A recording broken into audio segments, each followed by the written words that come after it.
യേശുവിൻ്റെ പീഡാനുഭവ രംഗങ്ങൾ. An Catherine എമറിച്ചിൻ്റെ ദർശനങ്ങൾ. അധ്യായം 35.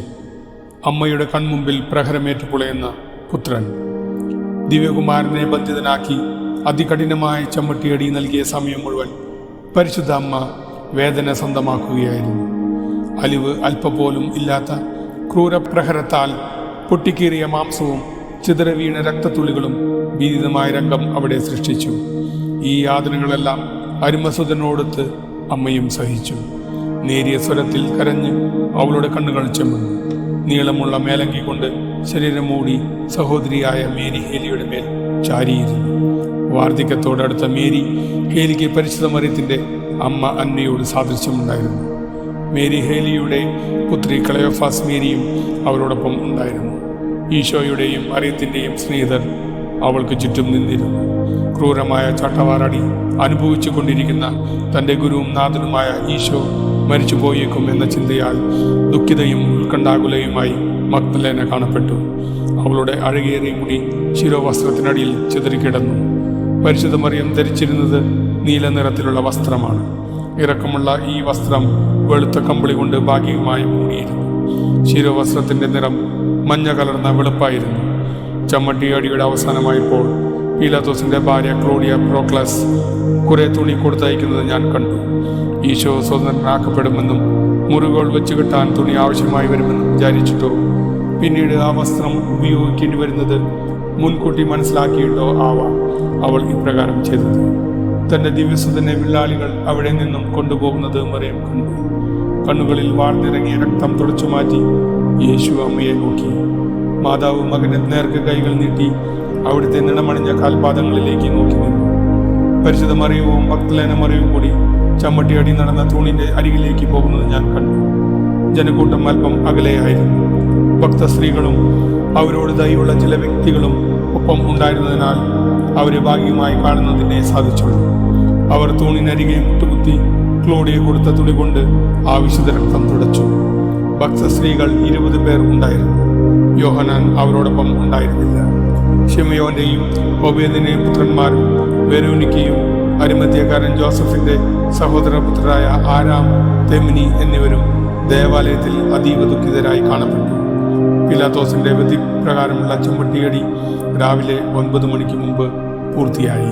നിരപരാധിയുടെ ഭൂമിയിൽ പതിയുന്ന ചമ്മട്ടിയടിയാൽ കണ്ണുനീർത്തുള്ളികൾ വ്യാകുല സമുദ്രം സൃഷ്ടിച്ചു.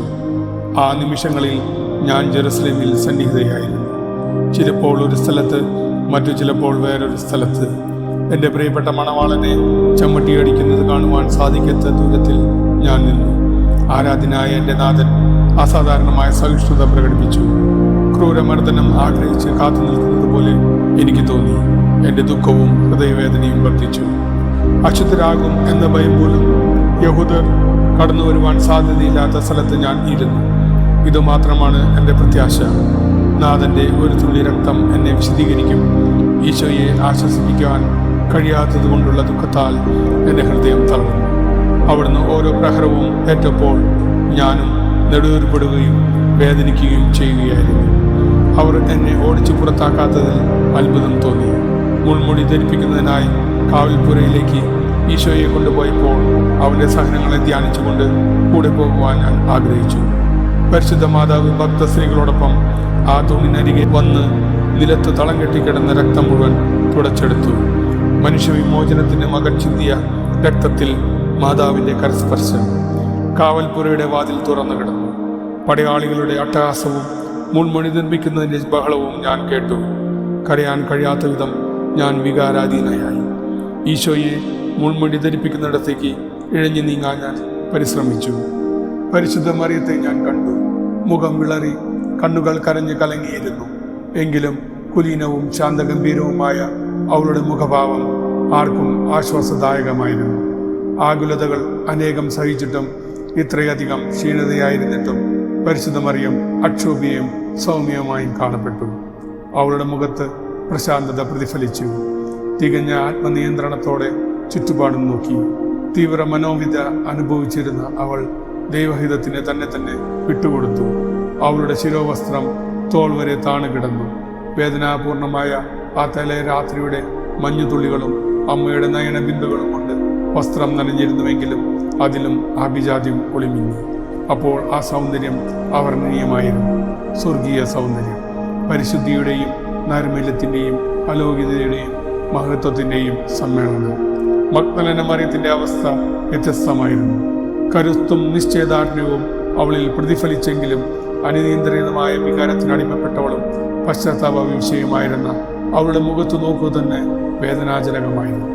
ദുഃഖഭാരത്താൽ ആത്മനിയന്ത്രണം നഷ്ടപ്പെട്ട അവളെ കണ്ടാൽ നിരാശയുടെ പ്രതീകമെന്ന് തോന്നും. നനഞ്ഞ ശിരോവസ്ത്രം കൊണ്ട് ഭാഗികമായി മൂടിയ അവളുടെ മുടി ചിതറിക്കിടന്നു. അവൾ ഉയരം കൂടിയവളായിരുന്നു. മഗ്ദലേമിലെ നിവാസികൾ ആശ്ചര്യത്തോടെ അവളെ നോക്കി. അവളുടെ സമൃദ്ധിയുടെയും പതനത്തിൻ്റെയും ജീവിത വ്യതിയാനത്തിൻ്റെയും കാലഘട്ടങ്ങളിലെല്ലാം അവർ അവളെ അറിഞ്ഞിരുന്നു. മറിയത്തെ അവർ ചെളിവാരി എറിയുക പോലും ചെയ്തു. ദുഃഖം അവളെ കാർന്നു തിന്നു. ശോകാധിക്യത്താൽ മറ്റൊന്നും അവൾ കാണുകയോ അറിയുകയോ അനുഭവിക്കുകയോ ചെയ്തില്ല.